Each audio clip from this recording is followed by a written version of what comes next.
Mack Brown is the head coach at the University of North Carolina.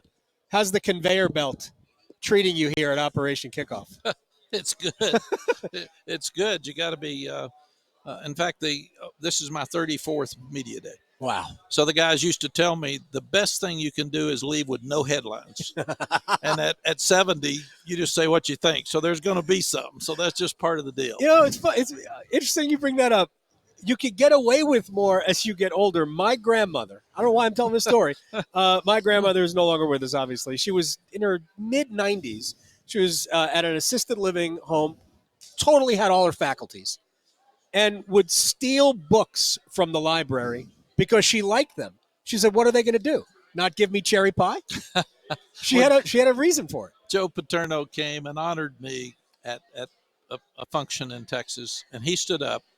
He insulted everybody that was there, and they laughed and gave him a standing ovation. And I said, how do you do this? I think it was 83 or something. Right. He said, when you get this age, they're amazed that you remember things and say things, so it doesn't matter.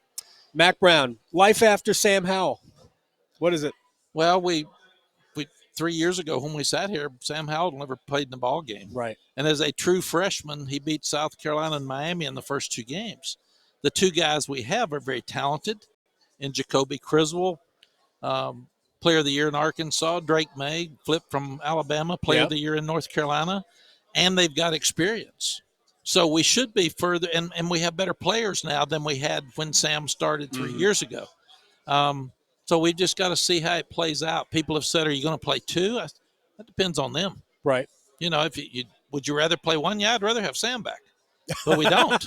So what we've got to do is whatever the situation dictates for us to win, we've got to figure it out and do it. That's our job as coaches. I want to ask you about both of these quarterbacks in a second, but I'm curious about Sam. It was it was a cool thing, I thought, that he played in the bowl game last year. Because, Kenny Pickett didn't play in the bowl game. Because a lot of these guys are protecting their futures, which I understand. I'm sure you do too. What were you surprised that Sam said, yeah, I'm going to play? No, I was pleased, but I wasn't surprised. He never even thought about not playing because he's a football player. Goes back to Ricky Williams when he was at Texas. We're playing in the Cotton Bowl, and he's already won the Heisman. He said, sure, I'm playing. Right. Why wouldn't I play? Because I love to play. And I said, well, you may get hurt. He said, I may get hurt riding a bike. Mm-hmm. He said, so I don't worry about it. And Cedric Benson sat and cried in the locker room after we beat Michigan in the Rose Bowl. And I said, what are you crying about? You hurt your knee? And he said, no. He said, I'm crying because I'll never have a University of Texas uniform on again. So there's still passion with some of the guys. And Sam just won the Patterson Award, which is one of the highest awards you can win at the University of North Carolina. And he's given back to kids that can't afford to eat good in Orange County. So he's just a wonderful representative of the university and of his family. And he did so much for us. He really, I think it's one of the things that happened last year. He got us ahead of where we should have been. Right. Because of his first 2 years.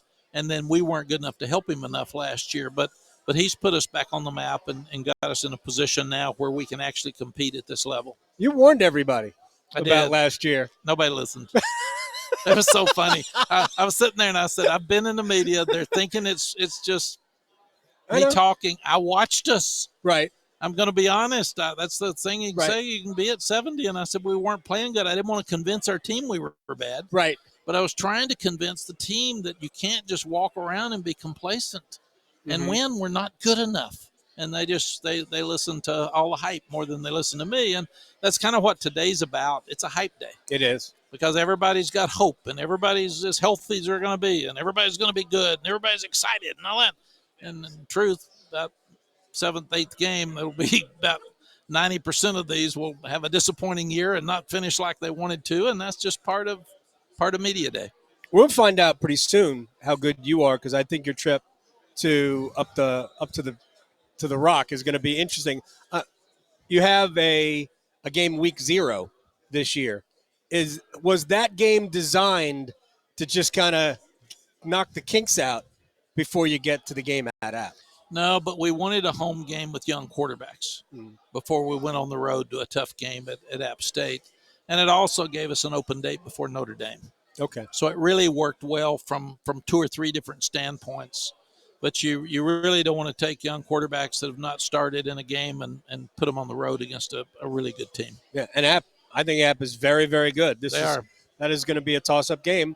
I think the game at Georgia State. They're better than they've ever been. Sean Elliott's done a tremendous job. I told our people, everybody, all of our opponents that are in FCS should schedule us because they all get really good after they schedule us. So I said that's exciting for us to have. We're going to Georgia State. We're going to App State. So we've had trouble winning on the road. There you go. We'll have to get that fixed fast. One more question about the two quarterbacks that you've got. If it's even, whether they both played well or they've just kind of both treaded water, what's your plan? If it's even, do you have a guy that you think, well, we can manage more this way? Like if they're even, can you manage the game more with Criswell because of the other attributes, or do you trust May? Yeah, we haven't gotten there yet. It's a great question and one that we'll have to address. We're hoping that they'll separate. Okay. That's what we're hoping. And if not, we're hoping there'll be a reason that you not rock, paper, scissors, that you have to choose one in pregame. Who wants to play, man? You got it? Well, you should let him do it. Yeah. It'll be fun. But I do know when we played two quarterbacks and it's worked, we put one in. If he kept scoring, we left him in. Okay. If he didn't score, he came out. And that was the goal. We told him it's not complicated. It's pretty simple. That does seem like a simple equation. You've coached at all levels. You were at App when they were 1AA. You went to Tulane. This is the second run here, Texas. So you've been all over the place. How do you look at the state of college football today? It's very healthy with some real life problems that we need to fix and need to fix immediately. We're making decisions without looking at consequences. We throw the transfer portal out there. It's good for Joe Burrow. It's good for a lot of kids that needed to transfer, but then we don't have guidelines. We don't say when it is. Kids are leaving at midseason. They're just walking away from their teams, which isn't healthy. People are buying people off campuses now, which is, they say they're not, but they are. It's real. It's happening. And then you go back and look at the combination of NIL, right, which is a wonderful thing and thought. If an artist can make money as a student, a musician can make money as a student, why can't an athlete? Right. So I got it. We had no guidelines. We had no guardrails. So now the ones that are paying the most money for the recruits are the ones that are going to have the best recruiting years. And we need to always keep a competitive balance in recruiting, or we're going to have 10 teams that are playing and the rest of us are just going to be standing around watching.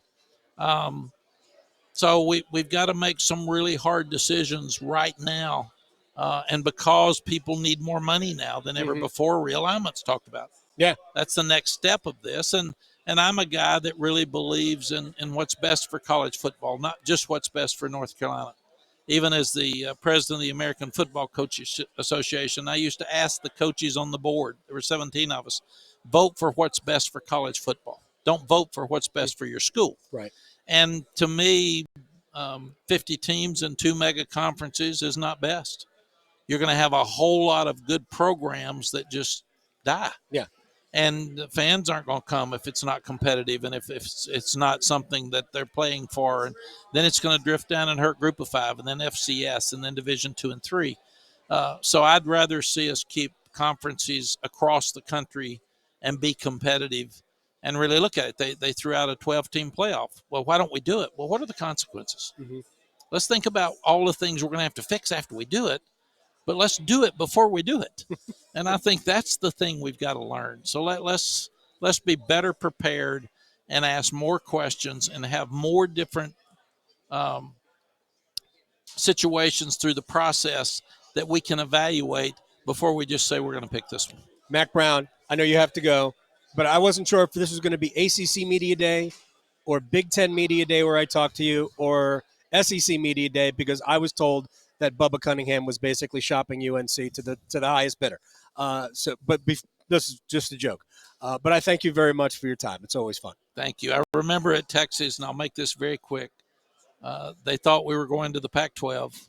We looked at recruiting. We looked at travel. We looked at everything. The day before ESPN got a Longhorn Network, it went away.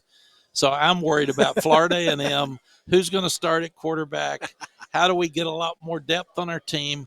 Why did we play so inconsistent last year? I'm not worrying about where we're going to be playing. You look like you're in a good place. I'm at a good place. Thank you very much. Thank you.